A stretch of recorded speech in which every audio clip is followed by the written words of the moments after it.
Hello students, this is lecture 6 of chapter Indian Economy 1950 to 1990.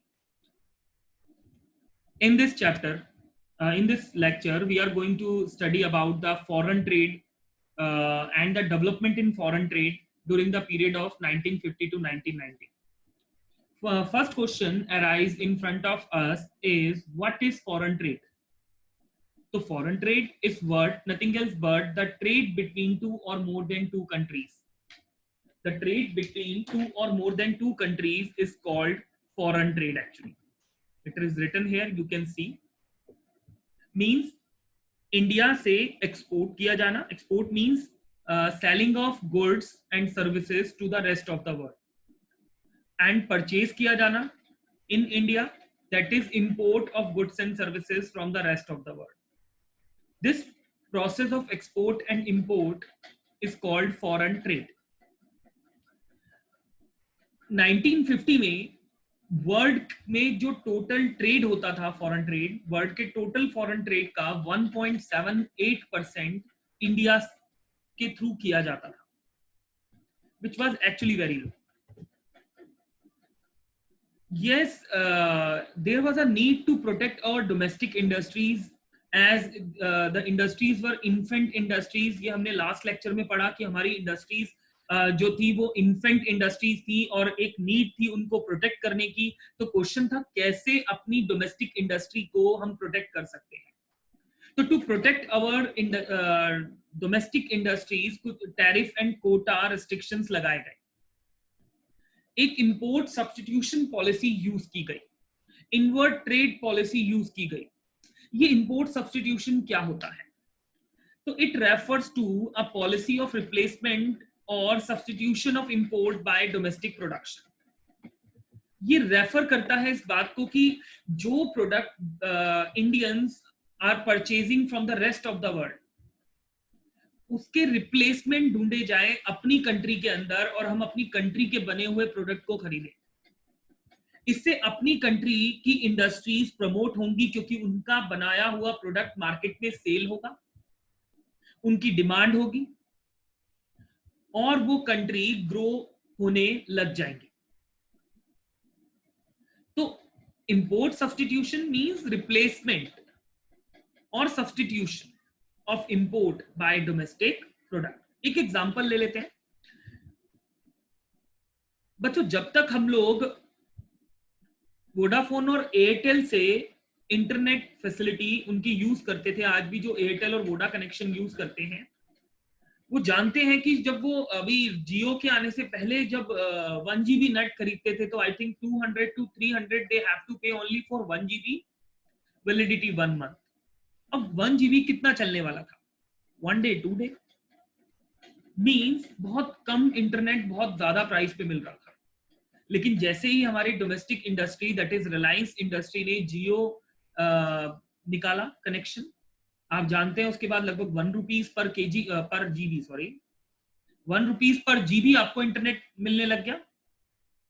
कितना difference आ गया आप देखिए.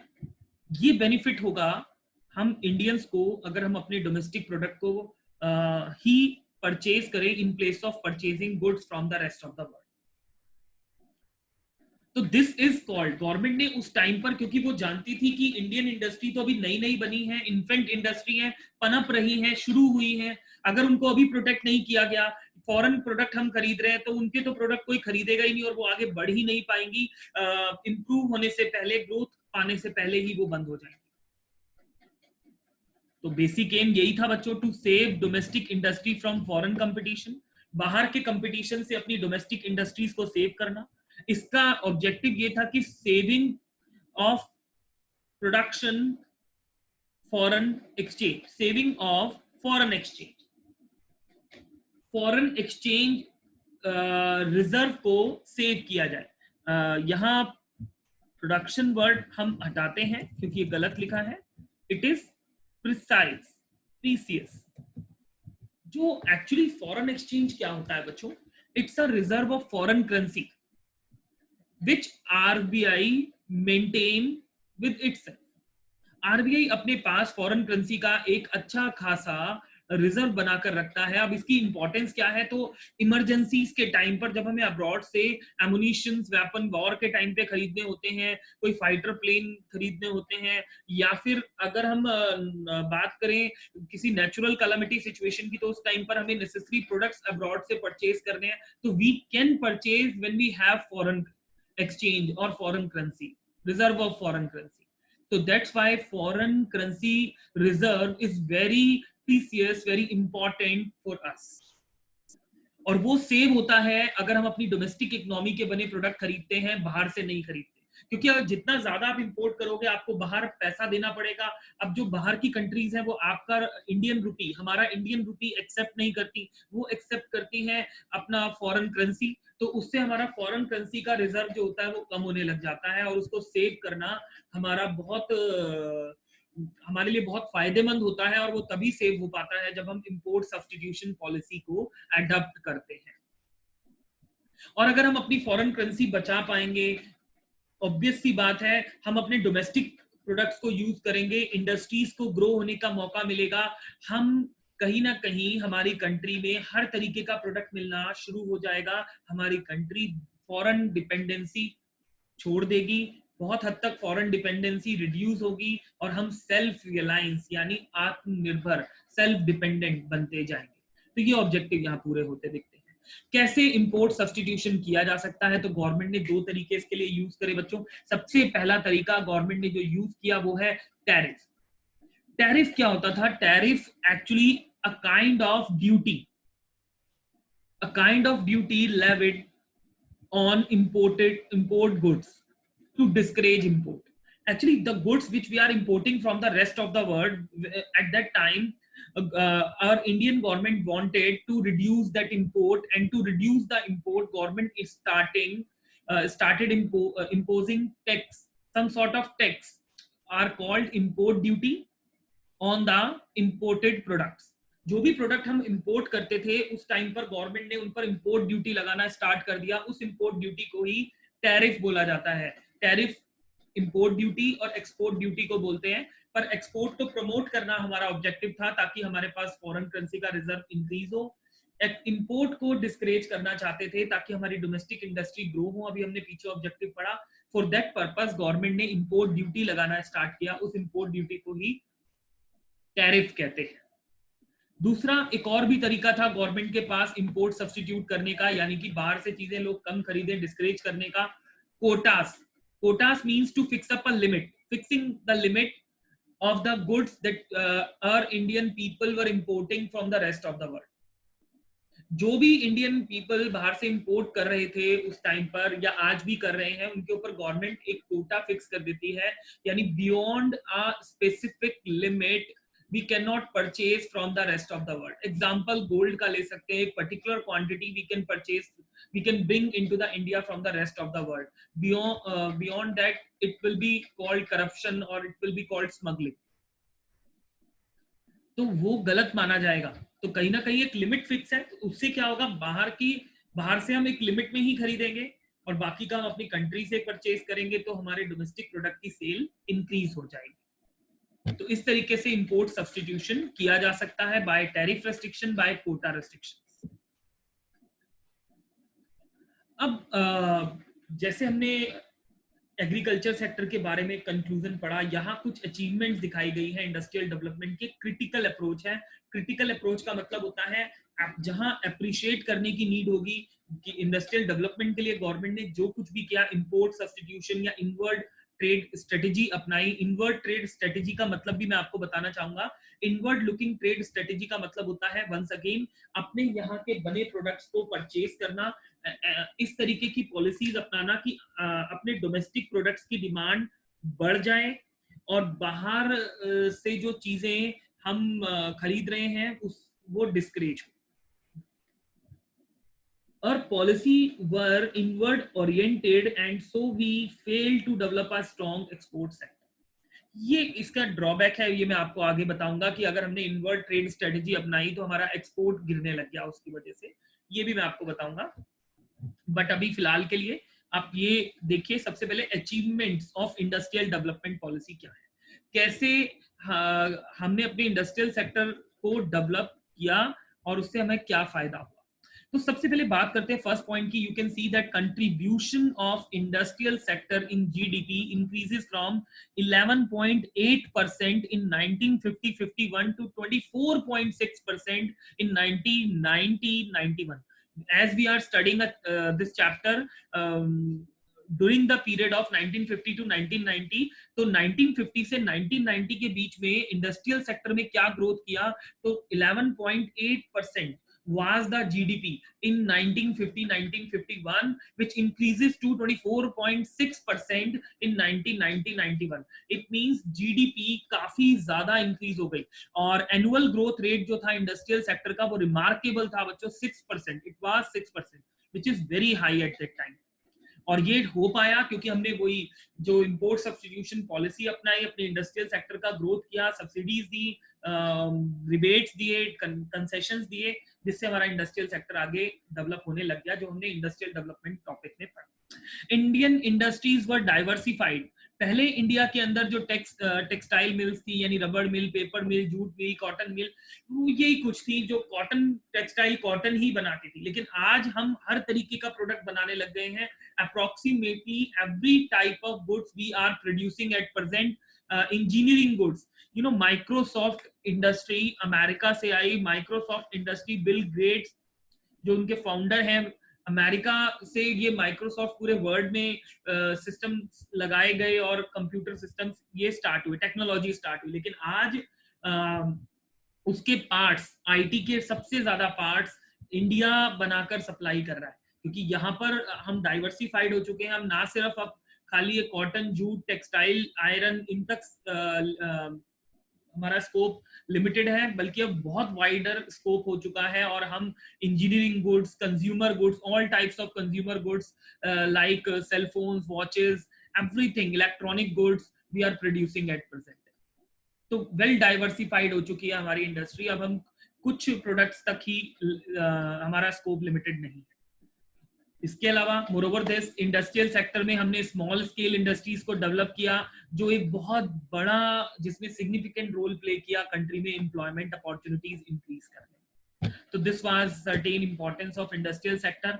अब जैसे कि हमने बार बार पढ़ा, there was a need to protect our domestic industries from the foreign competition, क्योंकि our industries were new and they were what the product they were producing was not having that quality which the foreign countries industries products were having.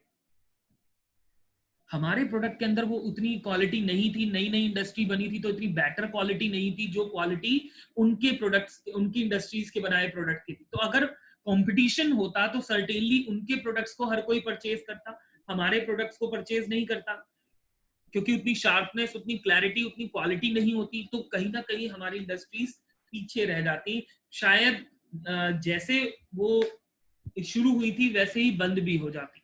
तो उनको protect करना बहुत important था और Indian government ने वो किया। तो to save our domestic industries, electronic and auto, खास तौर पे इलेक्ट्रॉनिक सेक्टर इंडिया का बहुत डेवलप हो रहा था, ऑटोमोबाइल सेक्टर इंडिया का बहुत डेवलप हो रहा था, तो उसको फॉरेन कंपटीशन से बचाना बहुत जरूरी था। उसके लिए क्या किया गया? अगर आपसे पूछा जाता है in exam, what Indian government did to protect our industries from foreign competition, तो you need to write government did by using the policy of import substitution, जो आपने पीछे पढ़ा अभी, import substitution policy। import substitution policy कैसे लगाई, तो वो भी आप बताएंगे, by tariff and quota restrictions। तो ये लगाने से बहुत हद तक बाहर की इंडस्ट्रीज से हमारी इंडस्ट्रीज को बचाया जाने लगा, क्योंकि हमने उन्हें अपनी इंडस्ट्रीज को कंपटीशन से बाहर रखा। लेकिन इसका एक लॉस भी हुआ। सबसे पहला लॉस जो मैं अभी बोल ही रहा था, वो ये देखिए सेकंड नंबर पे लिखा हुआ है, लैक ऑफ कंपटीशन। क्या होता है यार, whenever we do competition with someone, we always get an inspiration to go ahead in the life।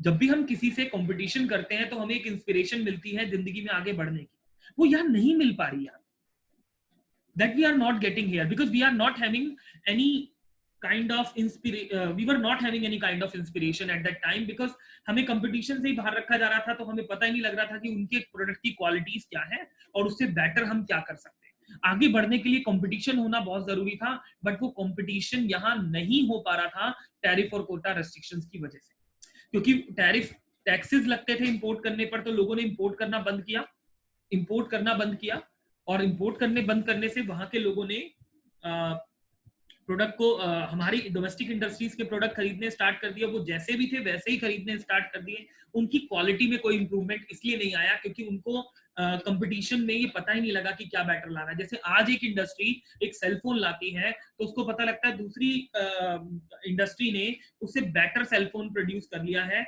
तो वो भी सेम क्वालिटीज अपने प्रोडक्ट में लाने की कोशिश करती है और अपने आप को मार्केट में रखने की कोशिश करती है।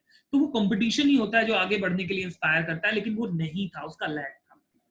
इनवर्ड लुकिंग ट्रेड स्ट्रेटेजी थी बच्चों कि अपने यहाँ का बना प्रोडक्ट खरीदे, बाहर से ना खरीदे। इनवर्ड लुकिंग, यहाँ का ग्रोथ हो, बाहर का ना हो, यहाँ की इंडस्ट्रीज डेवलप हो। ऑफ कोर्स होना भी चाहिए था, लेकिन इसके ड्रॉबैक, इसका ये एक फेलियर निकल कर आया कि इसकी वजह से हम एक ऐसा सेक्टर नहीं बना पाए जो स्ट्रॉन्ग एक्सपोर्ट सेक्टर हो, जिसे हम कहें स्ट्रॉन्ग एक्सपोर्ट सेक्टर।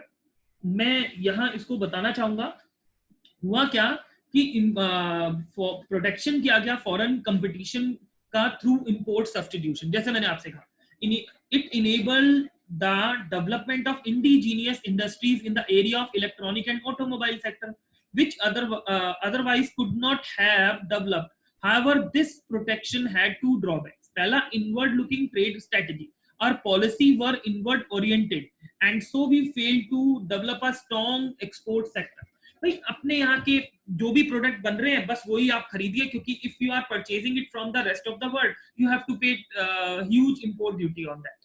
तो ऑब्वियस सी बात है अपने यहाँ के प्रोडक्ट खरीद रहे थे, वही जैसे बन रहे थे वैसे कर रहे थे, लेकिन तो उनकी क्वालिटी इतनी, क्योंकि इंपोर्ट को रोका जा रहा था, तो कहीं ना कहीं हम इतने बेटर क्वालिटी प्रोडक्ट नहीं बना पा रहे थे जिसे अब्रॉड में सेल करते और हमारा एक्सपोर्ट इंक्रीज होता। तो ऑब्वियस सी बात है स्ट्रॉन्ग एक्सपोर्ट सेक्टर हम बेस नहीं बना पाए।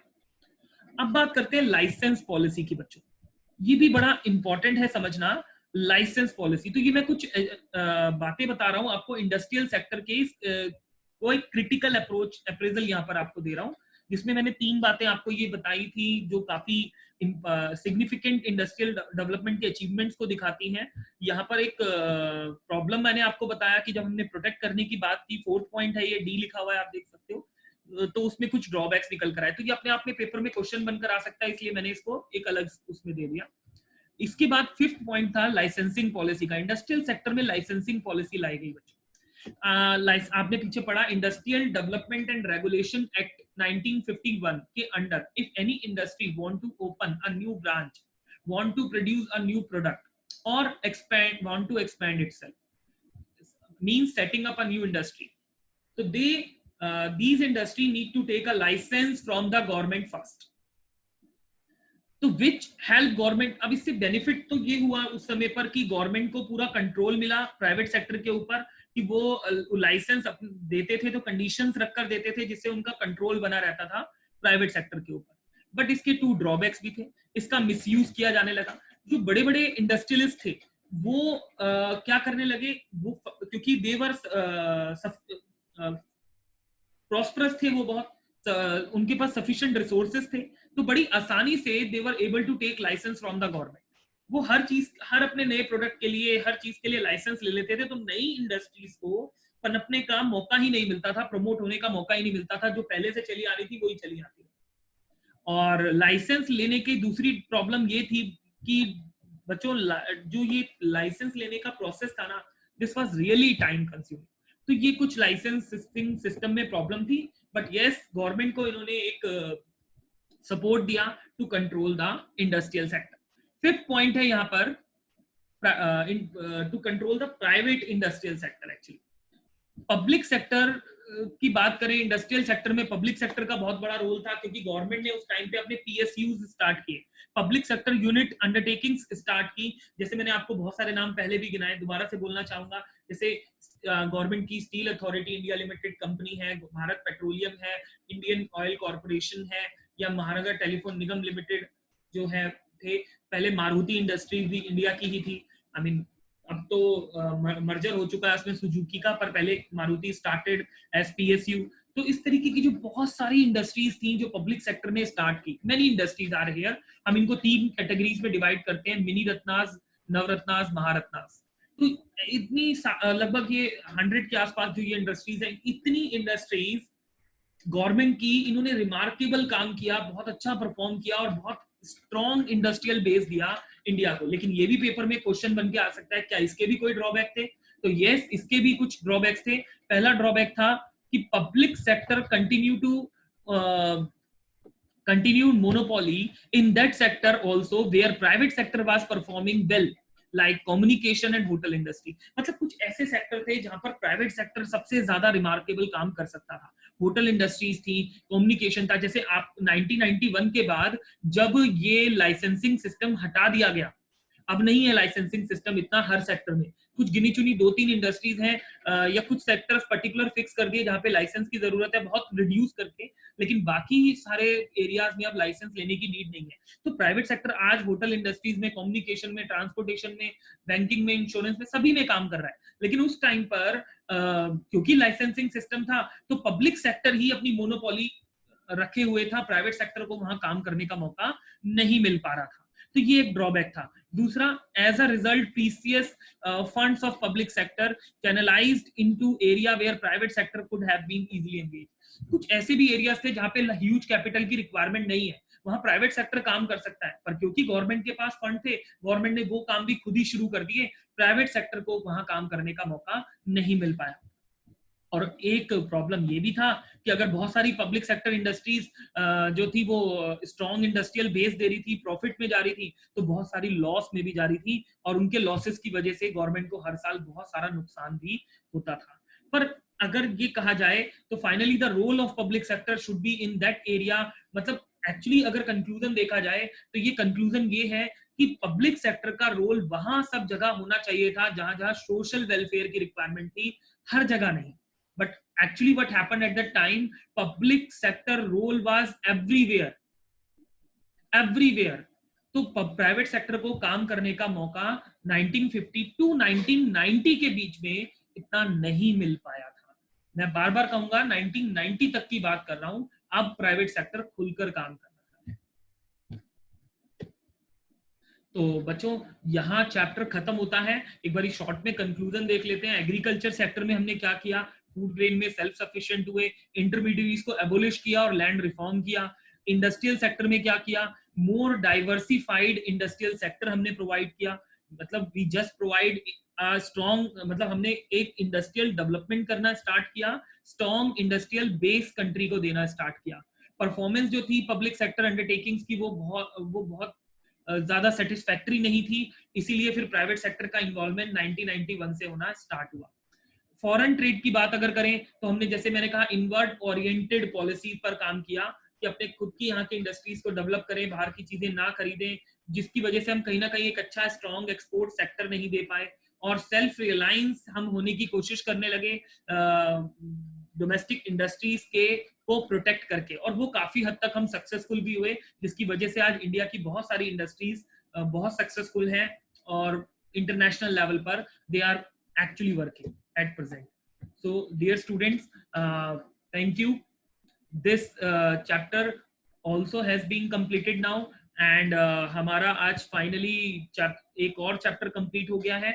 Next chapter will start with the next lecture. Thank you for now.